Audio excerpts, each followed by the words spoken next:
Mountain crores 630 crores ఏమో సారా, 99 crores ఏమో whisky, not lakhs, crores పెరిగింది.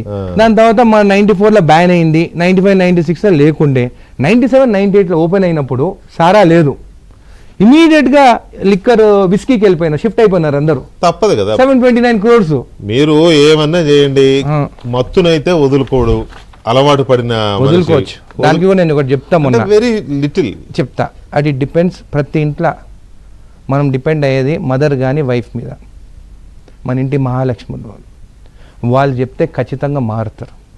సరే 100% మారకపోవచ్చు కానీ 75% అయితే మారుతారు. మొన్న మహబూబ్నగర్లో నేను హాస్పిటల్కి వెళ్ళినాను, గవర్నమెంట్ హాస్పిటల్కి.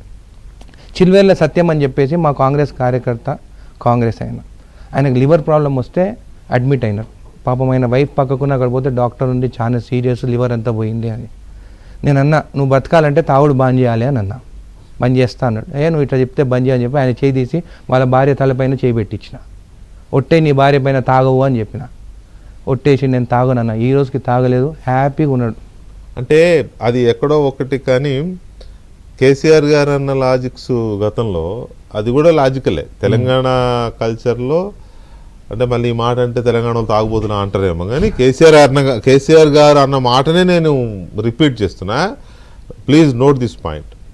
కేసీఆర్ గారు ఏమంటారంటే మద్యం అనేది మన సంస్కృతిలో భాగమయ్యా, ఏదైనా ఫంక్షన్లు అయితే ఏదో ఇంతో సుక్క అన్నట్టుగా మాట్లాడాడు ఆయన. ఇప్పుడు వెనకటికి ఆడమగ తేడా కూడా ఉండదు కొన్ని ప్రాంతాల్లో కదా, మనం చూస్తూ ఉంటాం ఊర్లలో. సూరాపానం అని వెనకటి నుంచి రాసున్నది. ఫస్ట్ ఎక్సైజ్ లాస్ రాసింది, ఎక్సైజ్ లాస్ రాసింది చాణక్యుడు రాసింది. ఎక్సైజ్ లాస్ అనేది స్టార్ట్ అయింది అక్కడి నుంచి.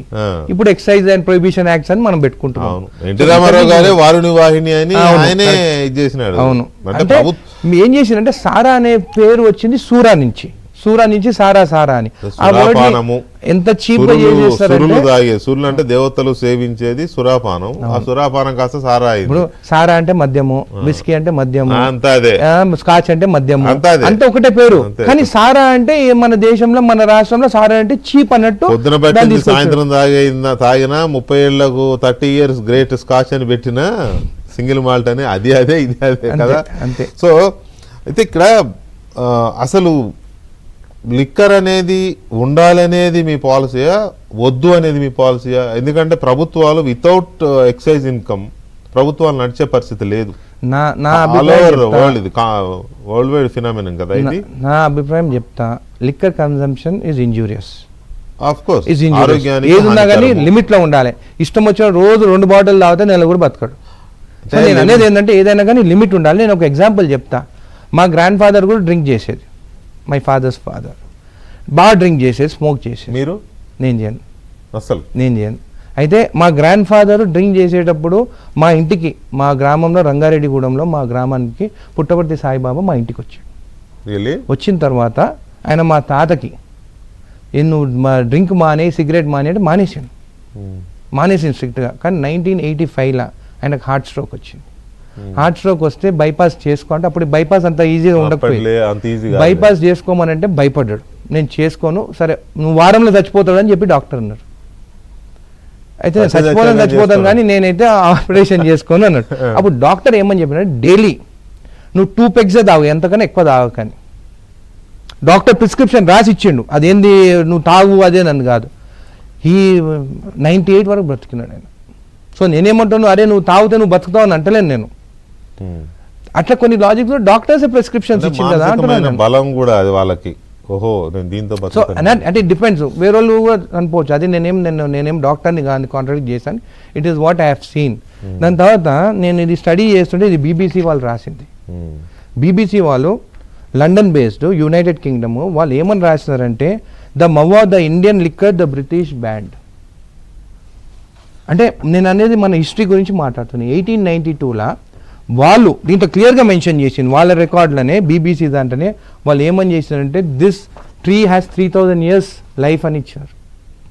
దీని చరిత్ర 3000 years ఉందనేది, ఏది ఇప్ప చెట్టు గురించి. దాని తర్వాత మహువా స్పిరిట్ ఈస్ ప్యూర్ అని కూడా వాళ్ళే రాస్తారు BBC వాళ్ళు. వాళ్ళు ఏమన్నారంటే, కలోనియల్ క్రైమ్ వాళ్ళకేం తెలుసు అండి ఇప్ప గురించి, మన దేశాన్ని పాలించిపోయిన వాళ్ళు ఇక్కడ నేర్చుకుని పోయి ఉంటారు. అందుకే ఎస్. అదే వాళ్ళు ఏమని చెప్తున్నారంటే, 1892లో బ్రిటిష్ వాళ్ళు బ్యాన్ చేస్తారు. రీజన్ ఏంటంటే వాళ్ళ మిలిటరీ వాళ్ళకి రెవెన్యూ రావాలంటే మనం ఇండియాలో కూడా లిక్కర్ అమ్మాలి. అందుకని ఇది లిక్కర్ ban అమ్మాలంటే చేశారు. ఫస్ట్ మనం ఈ ఆదివాసులది మనం ఈ స్పిరిట్ ఇండియాలో ఏదైతే సారా సారా అంటారో అది బంద్ తయారవుతుందో. చేపిచ్చేస్తే మన లిక్కర్ ఇండియాలో సేల్ చేయొచ్చు అని చెప్పేసి వాళ్ళు బ్యాన్ చేసి వాళ్ళ లిక్కర్ మొత్తము తీసుకొచ్చి ఇక్కడ ఇంట్రడ్యూస్ చేస్తారు. ఎంత నేరం? మన నేరం కల్చర్ అంటే వాళ్ళ స్వార్థం అది. వాళ్ళ స్వార్థము. వాళ్ళ స్వార్థం. దాని తర్వాత బ్రిటిష్ రాజ్ ఎండ్ అయిపోయింది. దాని తర్వాత colonial officials recognize the culture and nutritional importance of indigenous drinks like mahua. The threat to revenue took precedence, said Dr. Erica Wald, a modern history professor at the University of London.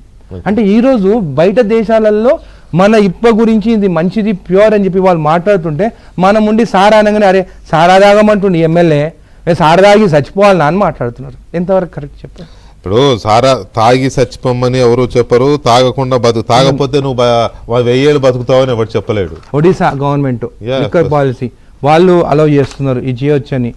Chhattisgarh వీళ్ళు చేస్తున్నారు. దాని తర్వాత అటవీ ప్రాంతాలున్న ప్రతి మధ్యప్రదేశ్ రాష్ట్రంలోనూ ఇపసారా మధ్యప్రదేశ్ ఉందండి. తయారు చేస్తున్నారు, బాటిలింగ్ చేస్తున్నారు, ఎక్స్పోర్ట్ చేస్తున్నారు. ఇంకా ఇంకోటి ఏంటంటే మెయిన్ ఇంపార్టెంట్, ఈ ఆల్కహాల్ అనే కంపెనీ యూకే బేస్డ్ కంపెనీ. వీళ్ళు పువ్వు మన ఇండియా నుంచి తీసుకొని పోయి వాళ్ళేమో బాటిలింగ్ చేస్తున్నారు. ఇక్కడ నుంచి ఎక్స్పోర్ట్ అవుతుందా పువ్వు? పువ్వు ఎక్స్పోర్ట్ స్మగుల్ అవుతుందా? లేదా ఎక్స్పోర్ట్ అవుతుంది. ఓకే. వాళ్ళు ఇంపోర్ట్ ఇక్కడ చేసుకుంటారు. మన జీసీసీ గిరిజన కోఆపరేటివ్